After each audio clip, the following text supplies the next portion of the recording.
In this episode, we speak with Doug Brien, president of Roofstock and co-founder and CEO of Mynd. Roofstock is building the world's leading single-family real estate investment platform. It has surpassed $6 billion in transactions and continues to disrupt the industry, deploying technology and innovation to build a vibrant, data-rich service for real estate investing. Doug is a former professional athlete turned entrepreneur on a mission to make investing in single-family real estate simple and accessible for all. He began his career as an NFL placekicker, playing for 12 seasons and winning one Super Bowl. I'm your host, RJ Lumba. We hope you enjoy the show. If you like the episode, click to follow.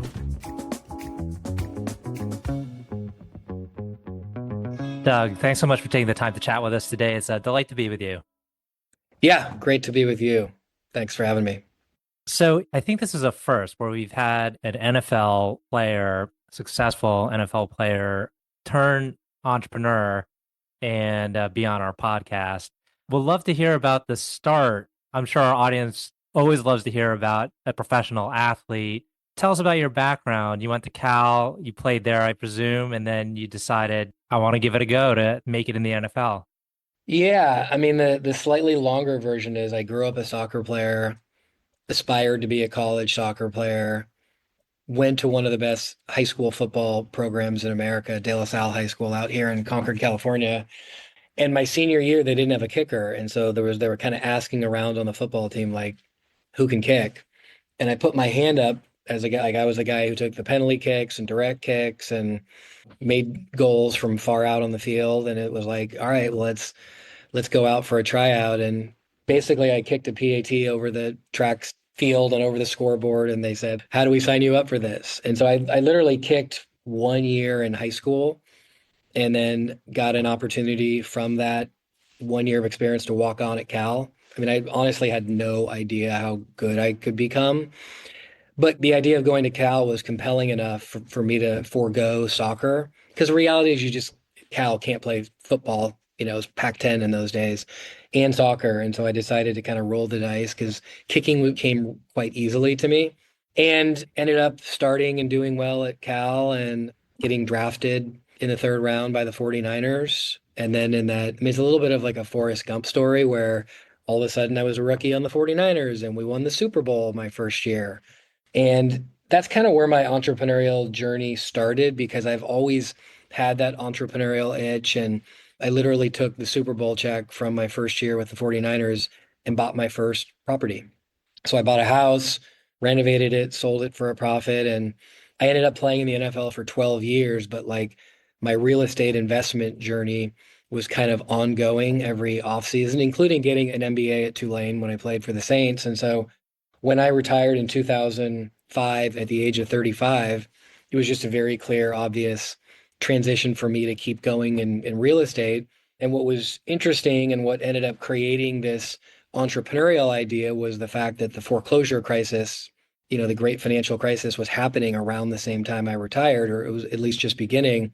And I was getting into real estate and asking the question, like, why aren't investors buying all these properties from the banks?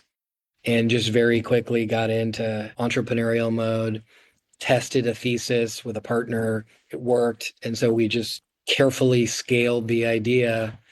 And over a 7.5 year period, bought 17,000 homes and ended up building a company that we took public and ran for 2 years and then sold. And so it was like, a very natural progression from being in the NFL, learning how to invest, starting a business, and really kind of applying, my story to like student athletes or people say like, how does someone who played sports go on and do well in business? And, I would say like so many serious athletes, student athletes end up acquiring skills, like the things that made them so good in sports also tend to make people very good in business. It's like perseverance, hard work, teamwork, pulling a group together with a common vision, figuring out how to go after, whatever the goal is and deal with disappointment and setbacks. And it's like, it's a different game, but at the end of the day, it's a game and, companies are teams. And I found that, former athletes who like have some intellectual curiosity, can end up doing quite well in the business world. Well, the position of place kicker is a unique one because like when you're going out onto the field, I mean, the spotlight is on you, and I can imagine that's a high pressure situation.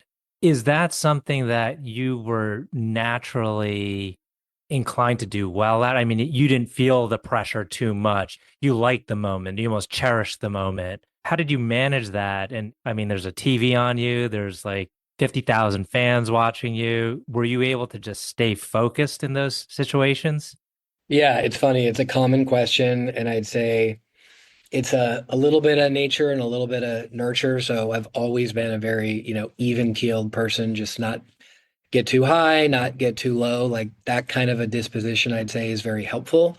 But then I partnered with that with like kind of going back to my example of why athletes can do well as entrepreneurs is like, okay, where do I need to be really great? And what are the resources that are accessible to me? So, like, this was right when Tiger Woods was in his prime and he had a mental coach. And I remember saying to myself, like, why don't I have a mental coach? Like, the difference between good and great in the NFL, like, there's 32 jobs in the world.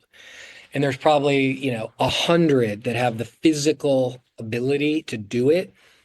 Why is the one third that has a job and the other two thirds are at home sitting on their couch?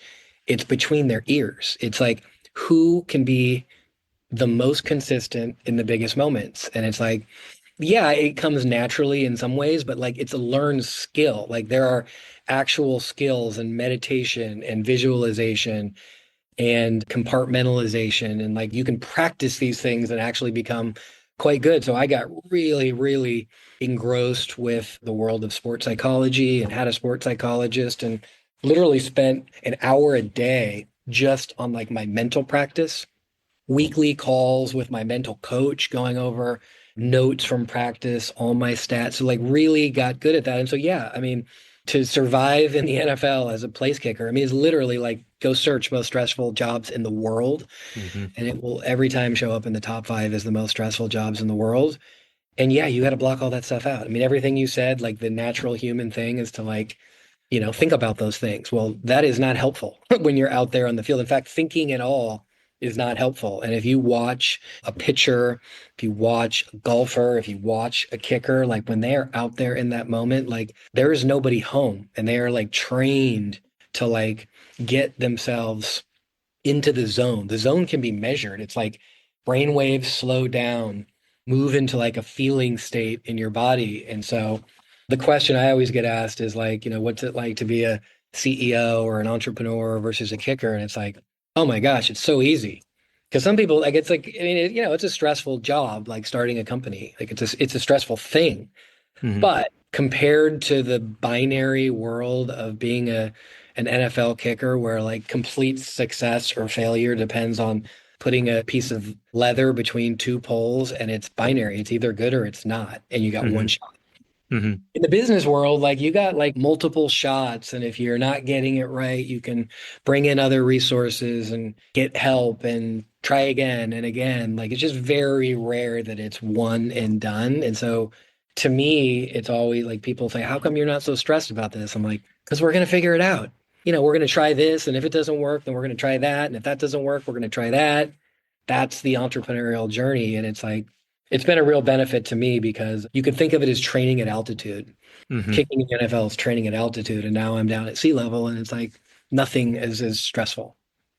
Is there something you learned from your coach back then, or something you would practice mentally that you still use today? I mean, I'm sure a lot of it's just second nature now, but is there still something you'll say to yourself to help bring you back to focus and execute and I guess just stay really mindful of what the objective is?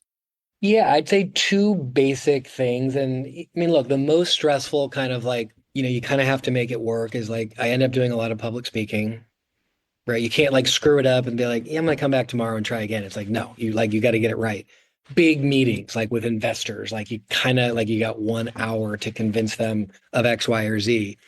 And so two tactics that I use in those situations sometimes, especially like if I am feeling pressure. And by the way, part of it is not being afraid of pressure. Pressure is a good thing. pressure can either create diamonds or crush something. And it's Hmm. kind of up to the individual. Like, are you going to harness the power of the pressure and use it to your benefit or not? And so breathing is a way to like get out of your head and into your body and just calm your nervous center. Like there's breathing techniques where you breathe in through your nose and out through your mouth. It's actually like scientifically proven to like calm your nervous system. Like if anyone who's listening, ever gets nervous, just like try that. The other is like self-talk, like reframing, like, okay, why am I anxious? Why, like, I don't belong in this board meeting. I'm nervous about being up on the stage. Like, people know more than me, and I'm self-conscious about like the entire spotlight on being on me. And I would reframe things in kicking. Like, one of the big challenges for kickers sometimes are really bad conditions, right? Like muddy field, cold, footballs are really hard, the wind is blowing, where's the ball going to go? And it's like reframing that to like, I have the right cleats on, I know I'm not going to slip. The wind is my friend, even if it's in my face, like it's going to help the ball get up higher so it's less likely to get blocked. It's like there's just a reframing you can do. It's called in the world of sports psychology self-talk. I'm the most knowledgeable person in this room. I know more about my business than anybody else. I know more about XYZ, and kind of like just reframing that self-doubt to kind of really pump yourself up in some ways. And so, those are natural things that happen to everybody. We're all human, and they're just, so those are two techniques that I still use as an entrepreneur. And since you were able to kind of develop all these mental skills fairly early on in your professional life, when you started bringing people on board, did you find that there was a big gap in between what you knew and you were capable of doing and the folks that you were bringing onto your team? And so you had to kind of impart this wisdom that you had onto them. I would imagine for a lot of entrepreneurs, there's a bit of impatience with folks on your team maybe not performing up to your standard or what you think they're capable of doing. Was Yeah. there like this adjustment process to learn the most effective leadership style for you? Yeah. I mean, look, leadership style is like a lifelong journey. And it's like, I've been working on that game, my leadership game for 15 years. Well, it's all coming up on 20 years that I've been like out of the NFL and working. So that's a never ending process. And yeah, for sure. When you come from the NFL, when you think about standards and expectations, is like you don't end up in that world without those like really high, unreasonable expectations. And so, yeah, I do think that's something I bring. And there's some wisdom from that, but like I'd say the way that I've been able to use it, and it maybe points to one of, what I would call one of my superpowers as an entrepreneur, is attracting amazing talent. Like when you come out with a big, compelling vision and like a big idea that you're going to go after with like very high standards and kind of like a background of doing big, interesting things, what that does is help you bring on people who are smarter and more talented in different ways than you. And so if you were to look at kind of the two companies I've founded, what are the things that have been right? What are the commonalities? I think for sure one that stands out is like quality of leadership team. Like just both companies, these are leadership teams that people like still stay in touch and talk about like, God, I'd love to be on a leadership team like that again. And, part of the art is like not just bringing the talented people in, but connecting them, making them together, making them feel like they're on a team. And there's a lot of things you can do. Like it can happen by accident, but it usually doesn't. There's usually like a lot of intentionality behind both building a corporate culture, but like that starts at the leadership level. And so I spend a lot of time and focus on the people we bring in, the culture and the expectations at the management level, because Hmm. that's what ends up trickling down to the rest of the company. And at the end of the day, culture eats strategy for breakfast. So you got to have the right company culture that meets the, business objectives that you're going after. Are there a couple like pillars to your culture where it's like every candidate that you interview, in order for them to progress and reach the final stages, they must have these qualities? Yeah, I mean, I'll name a couple that come to mind, and these end up showing up as like cultural principles, so that like our recruiting team can use them to identify the right people. We use them in our performance reviews to like reward the high performers, the culture fits, and move those that are not out of the organization. So growth mindset.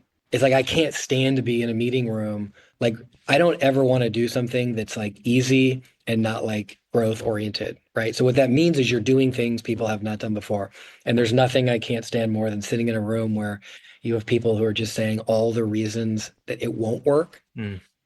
I mean, we should absolutely talk about the risks, but Mm-hmm. like, let's start with yes. Let's start with the idea that it's possible. So when someone, has those kind of questions or says something can't be done, I'd say, what would need to be true for it to happen?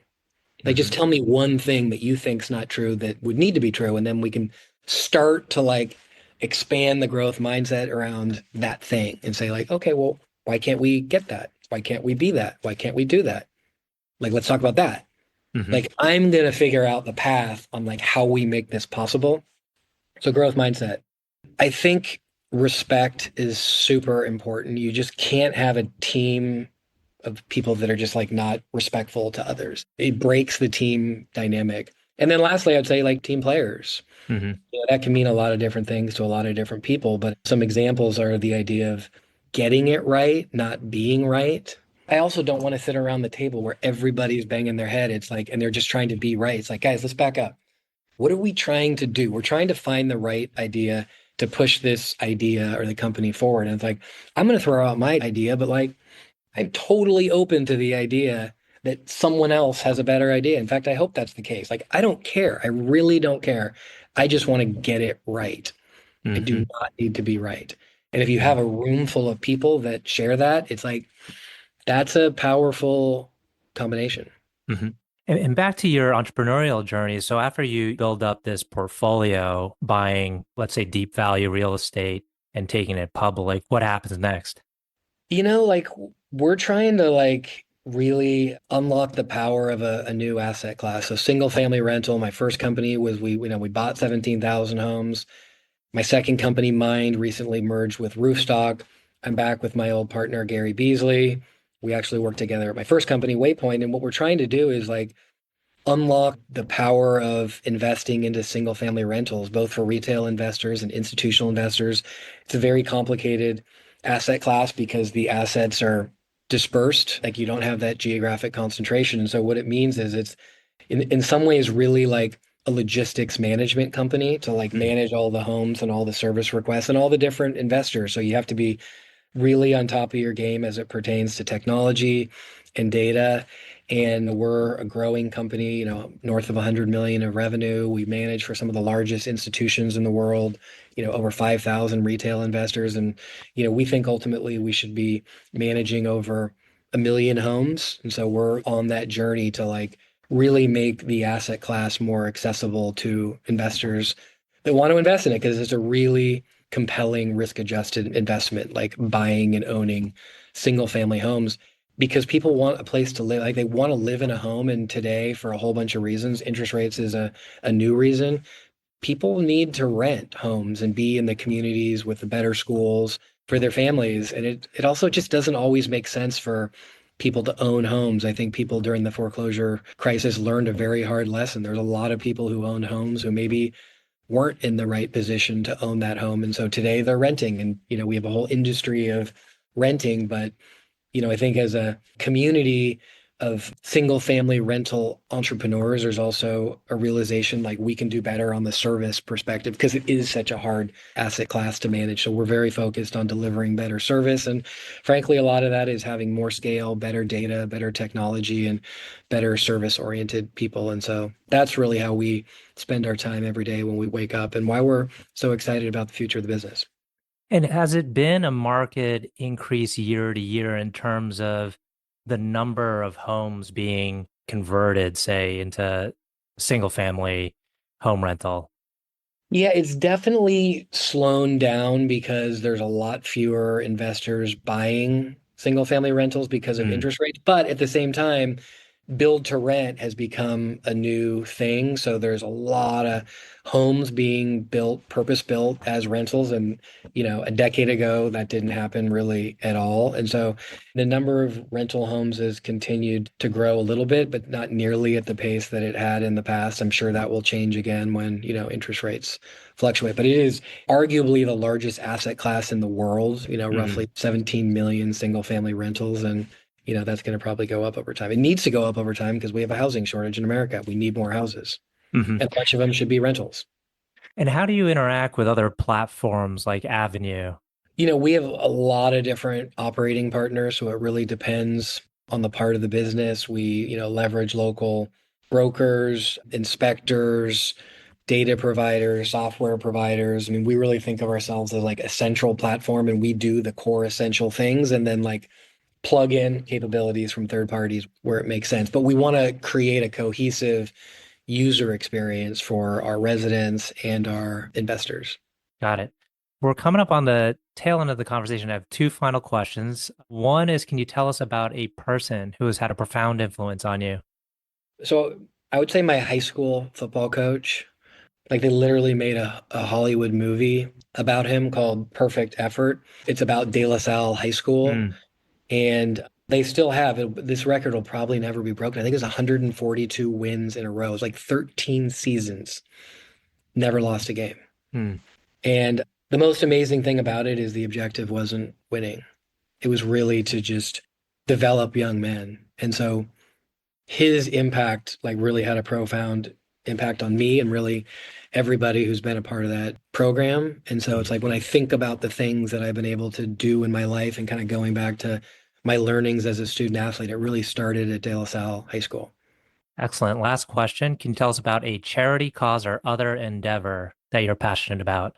Yeah, I'm generally passionate about youth and entrepreneurship. I've been on the board of a group called Build for a number of years. My family's getting involved with a nonprofit called Rivet, and both are really trying to bring, access to capital, educating young kids and really making the idea of entrepreneurship real with them. I think we need more of that in the world, and these kids are the future. And, access to education and financial resources is not fair or equally distributed. And so I like to spend some of my time really trying to help these kids have the confidence and wherewithal to kind of create their own future as they grow and develop.